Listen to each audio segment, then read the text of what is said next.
శ్రీ పోతులూరి వీరబ్రహ్మేంద్ర స్వామి వారి 331వ ఆరాధన ఉత్సవాలను తెనాలిలో ఘనంగా నిర్వహించారు. గాంధీ చౌక్లోని వీరబ్రహ్మేంద్ర స్వామి వారి దేవస్థానంలో విశేష పూజా కార్యక్రమాలు జరిగాయి. స్థానిక గాంధీ చౌక్లోని శ్రీ మధ్విరాట్ పోతులూరి వీరబ్రహ్మేంద్ర స్వామివారి దేవస్థానంలో 331వ ఆరాధన మహోత్సవాలు శుక్రవారం ఘనంగా నిర్వహించారు. తెనాలి పట్టణ విశ్వబ్రాహ్మణ సంఘం ఆధ్వర్యంలో దేవస్థానంలో ఉదయం నుండి వీరబ్రహ్మేంద్ర స్వామి వారికి విశేష పూజా కార్యక్రమాలు జరిపారు. పరిసర ప్రాంతాలకు చెందిన భక్తులు ఆలయానికి తరలివచ్చి స్వామివారిని దర్శించుకుని మొక్కులు చెల్లించుకున్నారు. ఉత్సవాల సందర్భంగా వైసీపీ అభ్యర్థి అన్నాబత్తుని శివకుమార్ ఆలయంలో వీరబ్రహ్మేంద్ర స్వామి వారిని దర్శించుకున్నారు. సంఘ నాయకులు, ఆలయ అర్చకులు శివకుమార్కు స్వాగతం పలికి తీర్థ ప్రసాదాలు అందజేశారు. అదేవిధంగా జనసేన పిఎస్సి చైర్మన్ నాదెండ్ల మనోహర్ ఉత్సవాల్లో పాల్గొని వీరబ్రహ్మేంద్ర స్వామి వారిని దర్శించుకున్నారు. అక్కడ ప్రత్యేక పూజలు చేశారు. అట్లాగే మాజీ మంత్రి ఆలపాటి రాజేంద్ర ప్రసాద్ సాయంత్రం ఆలయానికి వచ్చి ఉత్సవాల్లో పాల్గొన్నారు.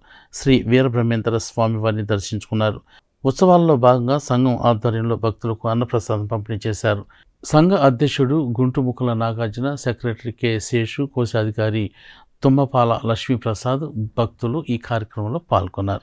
ఈరోజు బ్రహ్మంగారి ఆరాధన 331వ ఆరాధన సందర్భంగా షరాబజార్ నుండి, స్వర్ణకారుల నుండి, విశ్వబ్రాహ్మణుల నుండి అందరం కలిసి కులమత భేదాలు లేకుండా గాంధీ చౌక్ నందు గల బ్రహ్మంగారి మందిరం దగ్గర నిలబడి అందరం కలిసి ఈ పండగని గట్టిగా చేసుకుంటూ ఒక 2-3 వేల మంది దాకా అన్న సంతర్పణ జరుగుతున్నది. అలానే ప్రతి ఒక్కళ్ళు కూడా ఈ పండగలో పాలు పంచుకొని భగవంతుడి ఆశీర్వాదం తీసుకోవాలని మేము మనస్ఫూర్తిగా విశ్వబ్రాహ్మణ సంఘం తరపు నుంచి శ్రీమద్ విరాట్ పోతులూరి వీరబ్రహ్మేంద్ర స్వాముల వారి ఆరాధన మహోత్సవం సందర్భంగా ఈనాడు ప్రత్యేక పూజా కార్యక్రమాలు, అభిషేక కార్యక్రమాలు ఏర్పాటు చేయడం జరిగింది. ఈ కార్యక్రమానికి భక్తులు విశేష సంఖ్యలో పాల్గొనడం జరిగింది.